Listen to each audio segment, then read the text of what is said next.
E uma outra plataforma que o Brasil está entrando com força agora é a plataforma de produção de vacinas RNA mensageiros, que são aquelas vacinas que foram produzidas foram usadas em seres humanos pela primeira vez no meio da pandemia e foram muito importantes para salvar muitas vidas. Olá, eu sou a jornalista Isabel Mega e este é mais um episódio do EsferaCast. O nosso convidado de hoje é o ministro da Saúde, Alexandre Padilha. Alexandre Padilha, muito bem-vindo mais uma vez ao EsferaCast. A última vez o senhor estava lá na SRI e agora volta ao Ministério da Saúde, então tem muita coisa para a gente conversar por aqui. Tudo jóia? Tudo ótimo, uma alegria poder estar conversando contigo, estar mais uma vez nesse evento aqui, que é organizado pela AMS, que é uma das grandes indústrias nacionais de produção de tecnologia na área da saúde, e mais honrado ainda agora de voltar na condição de ministro da Saúde, né? Então, tratando todo dia sobre esse tema. A gente está numa semana muito positiva de novidades aí que podem, inclusive, trazer pontos que são de muito interesse do brasileiro e que podem vir de maneira mais barata. Estou falando das canetas emagrecedoras, ministro. A gente tem aí um pontapé bom para a comercialização no Brasil, né? Isso é um avanço muito importante da capacidade da nossa indústria brasileira, mas também da Anvisa, que é a agência ligada ao Ministério da Saúde, da tecnologia, da produção de conhecimento, que é passarmos a registrar aqui e poder comercializar. As primeiras já estão sendo comercializadas, essas canetas emagrecedoras, que são uma tecnologia nova, que são os peptídeos, né? GLP, GLP-1.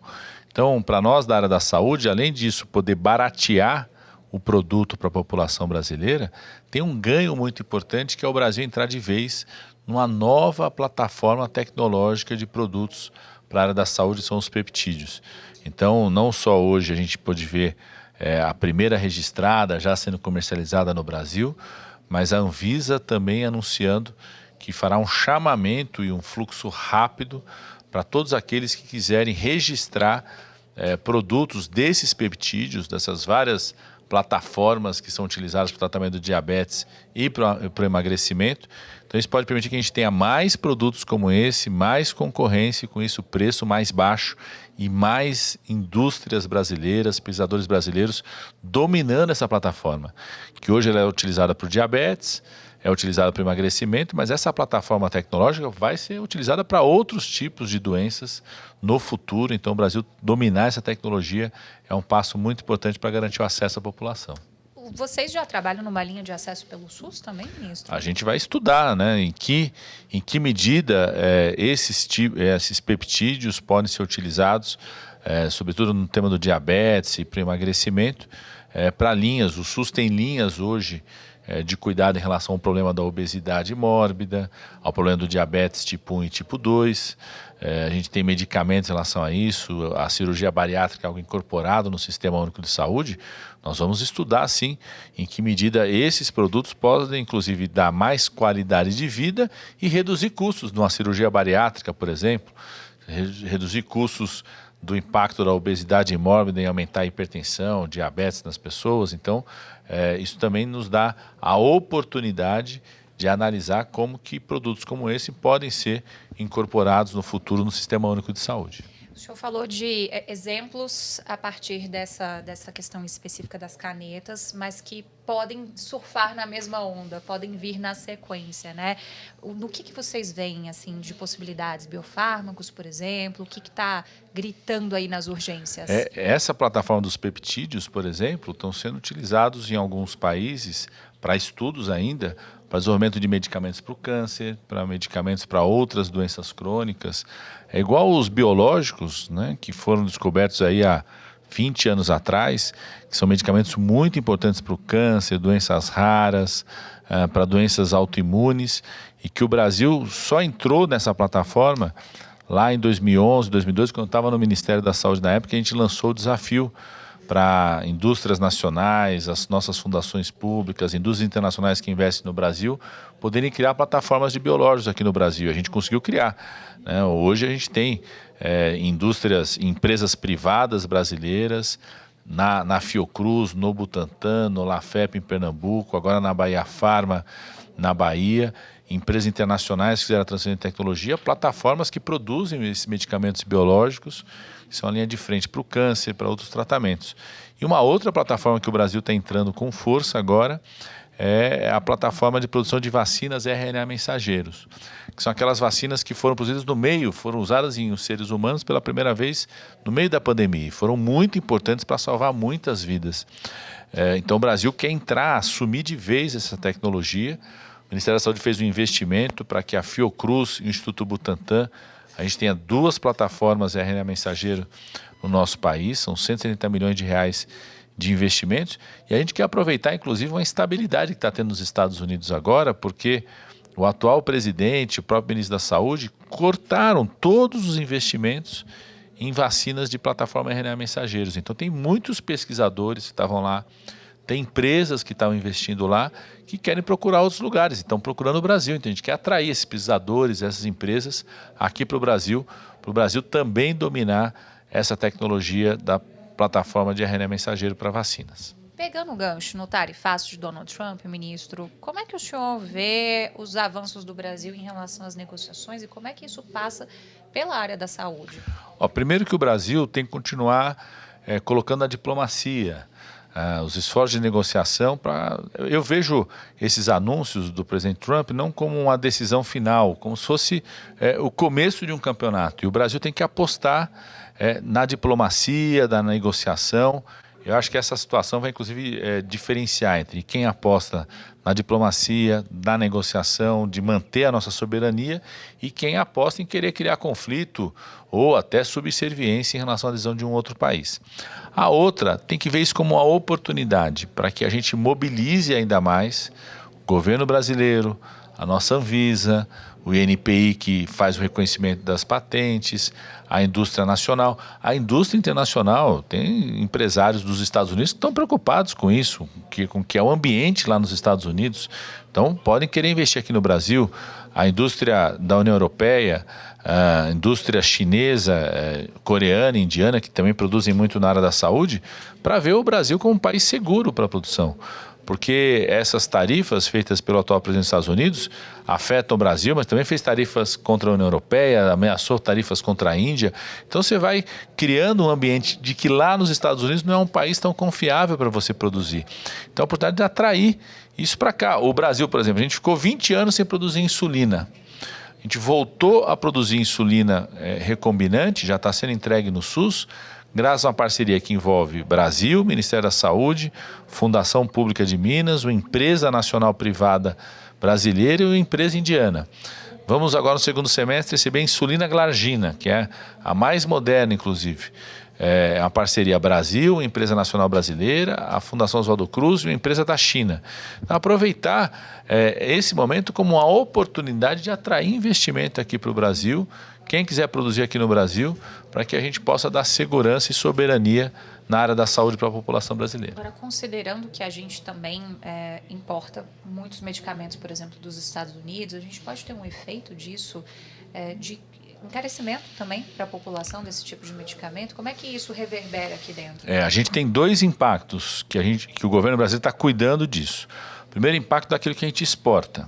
A gente exporta cerca de 2 bilhões lá para os Estados Unidos, principalmente empresas da área de dispositivos médicos, diagnóstico, utensílios para os equipamentos, itens para os equipamentos na parte de diagnóstico. Então nós queremos apoiar essas empresas, inclusive com financiamento, a buscar outros mercados, para que elas não sejam afetadas por aumento de tarifas a elas. Em relação ao que a gente importa, nós vamos acompanhar. Nós temos contratos, por exemplo, os contratos do Ministério da Saúde em geral são plurianuais, então não tem por que você ter interrupção disso. Você tem um mercado brasileiro que é um mercado muito interessante para essas empresas.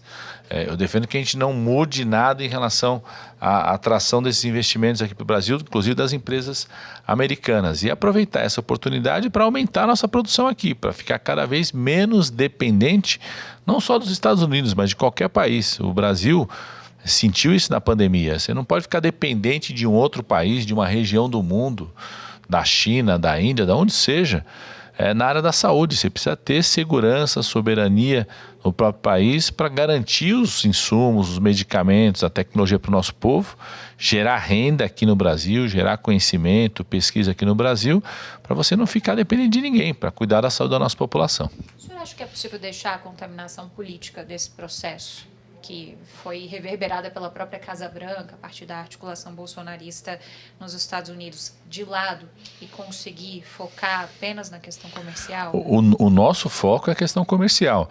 É difícil separar porque você falou, essa coisa toda começou a partir de uma mentira, do clã, de uma família que inventou uma mentira para o governo dos Estados Unidos, dizendo que a Suprema Corte brasileira estaria fazendo algo que é fora da nossa Constituição, tanto é que a carta inicial cita isso, porque do ponto de vista do comércio exterior, os Estados Unidos se beneficia muito do comércio exterior com o Brasil, a gente mais importa do que exporta, então o desafio nosso é exatamente separar isso, colocar a diplomacia para negociar, o presidente Lula tem reforçado isso, e aqui dentro do Brasil proteger o povo brasileiro, e na área da saúde proteger as empresas, os empregos, os medicamentos que garantem soberania à saúde do povo brasileiro. Ministro, a gente já está no finalzinho, mas eu queria que o senhor situasse para a gente em que momento estamos. Tu agora tem especialistas, o senhor foi para o Ministério da Saúde com essa missão de fazer esse programa engrenar. Quando que a população começa a sentir os efeitos disso? Olha, ontem eu estava na Paraíba, junto até com o presidente Hugo Mota, aqui, o presidente da Câmara, abrindo um hospital novo, já do Agora Tem Especialistas, ou seja, garantindo atendimento especializado para a saúde da mulher, para a área ortopédica, para a área cardiovascular. Hoje estou inclusive indo para a Câmara dos Deputados, vamos apresentar a medida provisória que começa a tramitação dela. Já temos mais de 100 hospitais privados que sinalizaram para o Ministério da Saúde interesse em participar, em trocar suas dívidas. Essa semana começa a adesão dos planos de saúde. A nossa expectativa é, inclusive, já no mês de agosto, a gente assina os primeiros contratos com os hospitais privados que vão trocar suas dívidas por mais cirurgias, mais exames, mais consultas especializadas e também os primeiros contratos com os planos de saúde. Então, é um programa que tem 10 eixos, está sendo implementado, a gente está fazendo as ações, já está aumentando a produção de cirurgia, de exames, e a nossa expectativa é que, de fato, a gente consiga produzir mais cirurgias, mais exames, mais consultas especializadas e menos tempo de espera para as pessoas que estão aguardando esse atendimento no SUS. Essa foi a parte fácil. Vamos para a parte difícil agora? 5 perguntas em um minutinho. Vamos pegar de surpresa aqui. Vamos lá. Uma característica sua que te fez chegar onde você está hoje? Eu acho que ousadia. Uma coisa que você faria de diferente na sua carreira?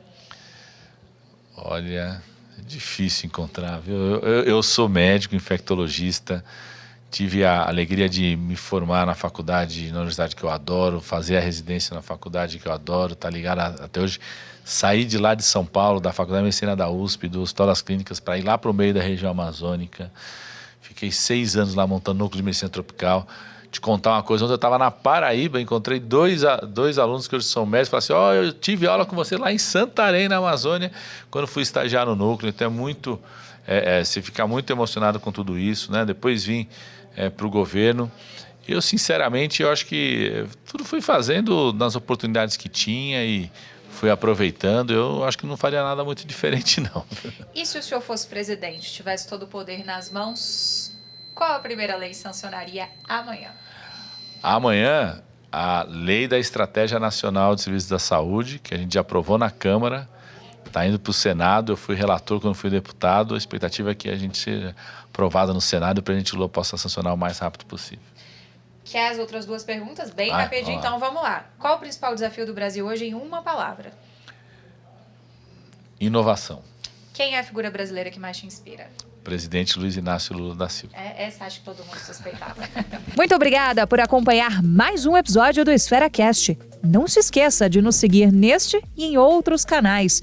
Os links estão aqui na descrição. Até a próxima!